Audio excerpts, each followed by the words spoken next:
Welcome to the Startup Leaders Show, where we learn lessons from startup founders and executives. I am your host, Lisa Dreher, and I am really excited to introduce our guests for today, Dr. Alex Carella. He is the CEO and VP of Strategy and Growth at MSI-DFAT, and Bradley Hope, who is the U.S. Business Development Manager for MSI-DFAT. Welcome to the show, Bradley and Alex. Great to Hi, meet you, Lisa. Lisa. Thank you. Thank you, Lisa. Good morning. It's so good to have you here. Maybe we can start by having each of you give a little bit of background on yourselves and then MSI-DFAT. I'll let Alex go first. Sure. As I'm an aerospace engineer, turned business manager and company manager, and I have been working in this industry for 15 years now. I was a young kid when I started. A lot of things done. We have developed technologies and teams, and we have expanded the use of this technology over the past 20 years, and we're still going at it. So there's still a lot to do, and we are now creating more and more company and industry awareness. And with the team that we have, Brad and the rest of the team, we're excited to look forward, because there's a lot more things coming. So that's about me. I will tell you about the company in a bit, and then we can go through the company. Bradley Hope with MSI-DFAT, and I've been in the sales, marketing, business development space ever since I was in college, and then graduating, went on to get my master's in business, and then I fell into the test engineering niche or test engineering industry, and I've stuck with it, and sort of whittled down through aerospace and defense into the space industry. And I had an amazing opportunity given to me through prior relationships. Alex called me one day with the opportunity to work for MSI-DFAT and really help with the commercialization side. So one book that I really like to read maybe once a year is 24 Steps to Disciplined Entrepreneurship by Bob Allett out of MIT. And his formula is innovation equals the product of invention times commercialization. So it's not enough to invent something. Once you have something cool or cool technology, it could just sit on the shelf and die. And that's why you need me to help commercialize that. Excellent. So, Alex, maybe you can give us background on MSI-DFAT. MSI-DFAT was as a legal entity, as a company, was born in 2016, spinning off out of MSI. MSI Maryland Sound International is a major production company that was started, that is origin back in the 70s, 60s, and it produced some of the biggest names in music, and Pink Floyd, Carly Simon. So it's been a history of decades of producing the best artists, until in '98, someone in NASA thought that to do some of the standard acoustic tests that they do in the space industry, instead of using dedicated facility, they would use loudspeakers. I mean, it's noise, they thought, and why don't we use loudspeakers? And so they called up the biggest name in the game at the time. There was MSI, and the owner is Bob Goldstein. Of course, said, "Why not? Let's try. We have the speakers. We come down and we make noise. Will you tell us what to do?" And that was the start in 1998. Now, this is a technology. These things that they started at the time, it was driven by business, as Brad was saying, commercializing something.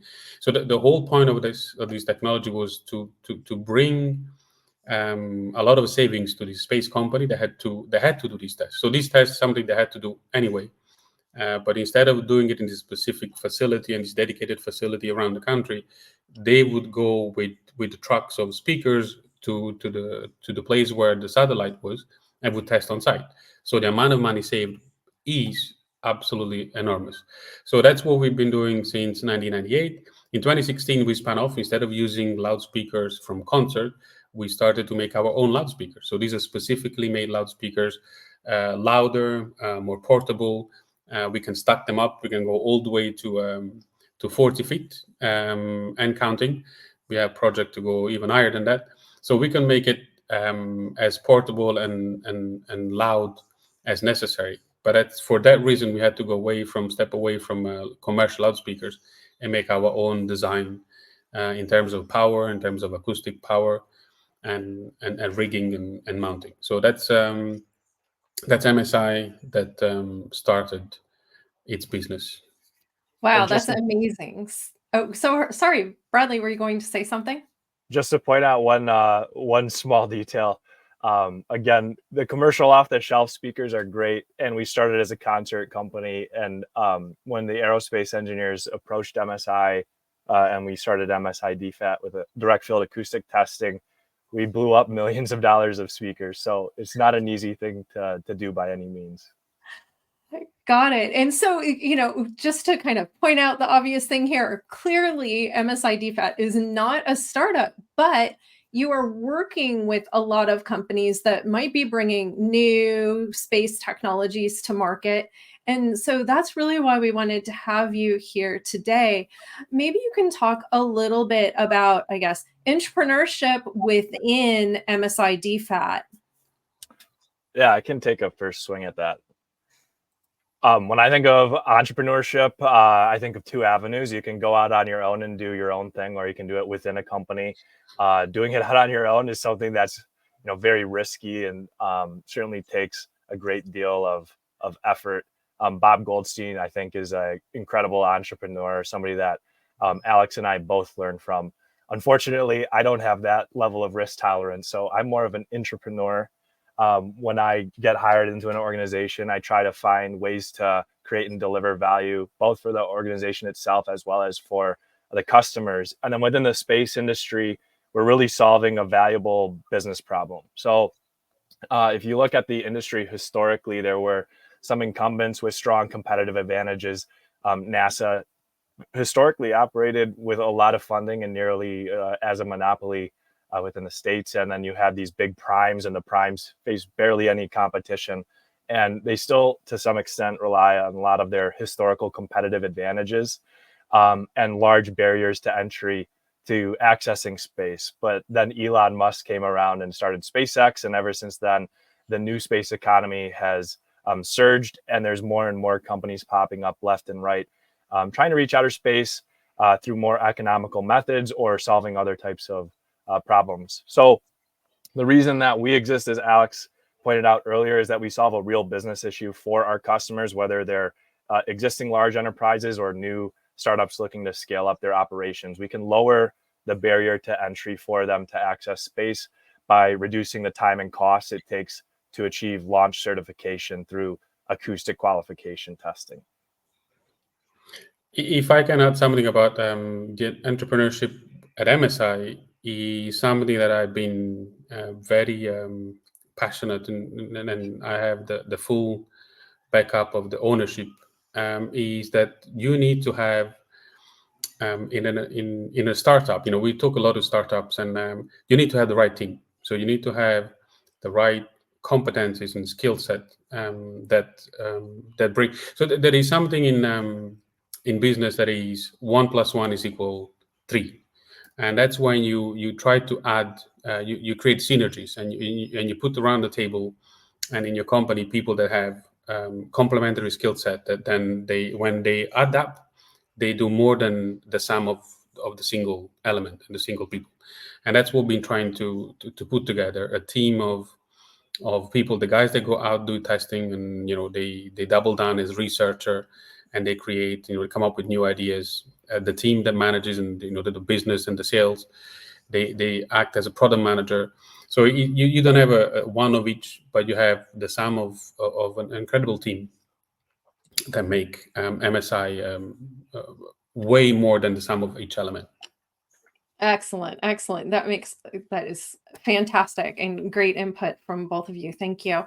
Maybe we can talk a little bit about maybe an actual example of a solution that you've tested recently and how that testing went, where it was performed, kind of just a little bit more background on an actual specific use case. Alex, you want to talk about the ones in our background, maybe? Yeah, we have there is few, and many are again sensitive commercial or governmental sensitive programs, but maybe the one that is behind my back that everybody can recognize is the Orion crew module. So this is the mission that NASA has put together, the first main mission since Apollo, to go back to the moon and to put astronauts back to the moon. So that there are a number of them planned. Two of them flew.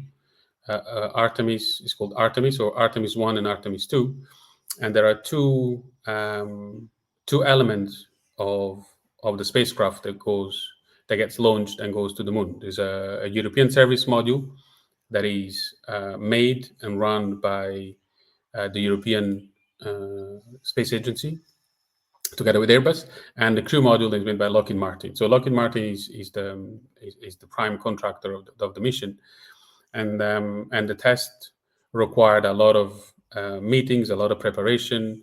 There is very little room for improvisation. So the meetings, as we got closer to the test date, the meeting got more frequent.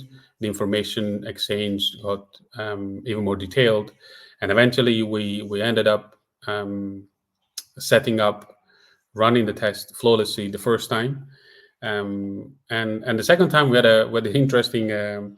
So the interesting part was that the test site is also in the same building where astronaut quarters are. So there was a launch of a Dragon mission, and the astronauts were sleeping. And now, a week before the launch, there is a strict medical, physiological, and preparation and routine preparation to the launch, and they have to sleep at very specific hours. There's no room for, can you stay a half an hour? No, everything is very very well defined by all this team of scientists, and so we had to test in the same building, so we couldn't make noise. And it was interesting because somebody could have lasted for 3 days had to go on for 7 days. It was interesting. So we had to learn about astronaut schedule, and we learned how they sleep. But eventually we got it done, and of course, customers and everybody happy. But we learn new things. That's how it works. We go on site. We have a number of meetings with engineering teams. We prepare everything. We have our team that makes drawings, and everything is precise to the centimeter, or actually to the inch in the States. And everything is ready to roll out of our trucks, get stacked up together. And we switch on the amps, and we start making noise. And we have some dry run before actual satellite gets in, because it's a whole operation. And then we start making noise, and we have a liftoff.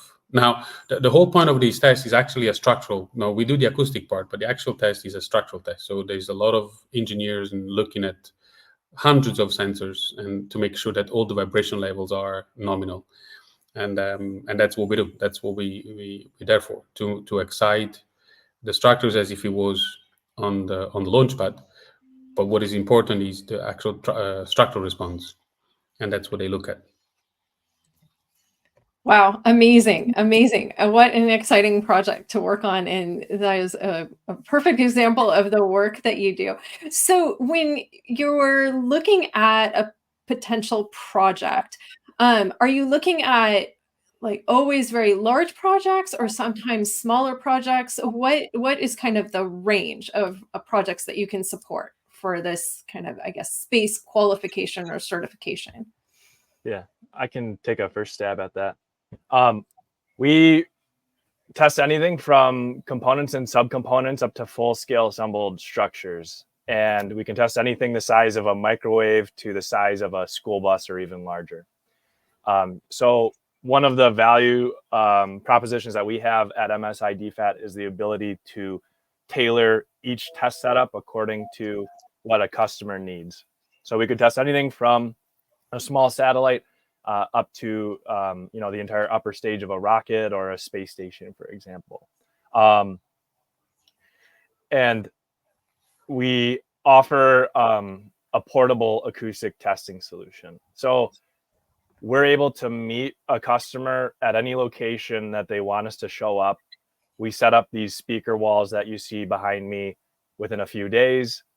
We do a quick practice run, and then typically we will wheel in the test article, close up the circle, and run the test, blasting noise at the spacecraft or satellite for just one day, and then tear everything down. So typically there's only 1 day of downtime on whatever it is that we're testing. So that's a huge time savings for our customer. We also do offer in-house testing on smaller components as well. So if there's things like panels, customers will tend to ship those to our lab out in Baltimore, and we can run a quick test for them and return it promptly. But there's no size restriction. Actually, that's part of why customers are appealed to using us. And if you look at the traditional method, the traditional way of doing acoustic testing, there's a huge restriction, which is the comparison of the size of the test article to the size of the room that you would need to test in, which was known as a reverb chamber. And these facilities, there's still a few of them around the US, but you need to really know the size and the capability of the reverb chamber, and is it an appropriate fit for your size of test article. And then you'd have to insure your test article and ship it to that chamber, which can be an incredible distance, and it can be gone for a long period of time. So if you think about, shipping something pretty tall, you might need to insure that for a lot of money, look at different modes of transportation, whether you send it over the road, over water, through the air. If you need the Air Force to carry it, or send it through flight, or take down telephone wires, all of this is very time consuming, expensive, and it's a huge headache. So if we can just come on site wherever the customer needs us, set everything up and run a test, it solves a huge headache for our customers. Let me, just to add what Brad just said, we are working on a project, and we are being contracted because the article doesn't fit one of these large rooms. So that's how big we can go. So there's like a large room, and the article is bigger than doesn't fit in this room, and that's where they call us in. So that's how big we can go. We can go really big. That's amazing. Okay, one of the things that I'm really fascinated about that Alex said earlier on in the call was just kind of talking about how MSI-DFAT has really, I guess, redefined and somewhat disrupted this industry. What have been, I guess, the biggest lessons that you've learned along the way in disrupting something that has been done a certain way for so long, but then delivering this in a new, better, simpler, faster, more cost-effective way? How has that been, and what is the biggest lesson you've learned along the way on that? I think Alex should answer this one, and it's kind of interesting, especially with his background from former companies researching direct field acoustic testing as a method. Yeah, I think the biggest, we learn a lot about the need for the space industry to have proof of concept and demonstration before actually adopting a technology. We've been working on this for a long time. The first test in the States were in early 2000, so late 98 was, and then NASA got involved, and they looked like, look, these data guys are not, something is not quite right. Why don't you make it better? And then the controller got better. In Europe, the same thing. We start doing some work. The company that hired us was great. Like, oh wow, this is great. We can do it a lot of tests. And then European Space Agency jumped in. It's like, oh, but you sure? Because the field and the acoustics and there's a difference. So we learned a lot about the acoustics of what we were trying to reproduce. And in doing that, we had to improve. And so it was an iterative process. And the industry and the community really came together. In 2018, I ran a session at a major conference where I had a special panel made of the most knowledgeable people on the planet. So it's like a niche. And so I had 6-7 of them, and I was chairing the discussion. And eventually we ended up with the decision of making a new handbook. So, there was a lot of industry input and a lot of agencies input. There was a lot of scientific knowledge, and then on the other hand, of course, we learned that there is a physics and limits of the system that we have. So there is a current going through wires that heat up and makes create thermal issues, and power management. We go out. I don't know. We mentioned that, but we go out with the generator to test. So the amount of power that we need, we can light up a little town with the amount of power that we need. We go with the generator to make sure that the power that we need is enough and is clean. So we learn a lot of management of requirement, of science, of physics and audio engineering. So the learning curve has been really steep, and we're still learning, we're still advancing. Again, we pioneered these 25 years ago. Don't believe that this is the last thing you see. We have things in the background, working project that soon will be adopted in the field, and that's a cool stuff. That's really cool stuff. So we're learning a lot. Excellent, excellent. Okay, well, I want to thank you both so much for being here today. This has been an incredibly fascinating conversation, and I so want to continue it. So perhaps we can schedule another call and dig even deeper into this topic. But in the meantime, if somebody wanted to learn more about MSI-DFAT, what should they do? Yeah, absolutely. We have our socials. We have a link tree that's linktr.ee/MSI-DFAT. We're widely available on LinkedIn at MSI-DFAT Services LLC, where you can follow our newsletter. We try to get that out once a month with the latest and greatest updates. And we're also on Instagram. Our handle is @MSI-DFAT. Excellent, excellent. Well, thank you both so much for making time to be here today and share your story. It's really exciting work that Thank you for having us, Lisa. is doing. It's been a Yes, pleasure talking to you. absolutely my pleasure. And I do want to take a moment to thank GuideForce for hosting these sessions. To learn more about GuideForce, you can visit guideforce.com. And we'll see you next time on the Startup Leader Show. Thanks, Lisa. Bye-bye.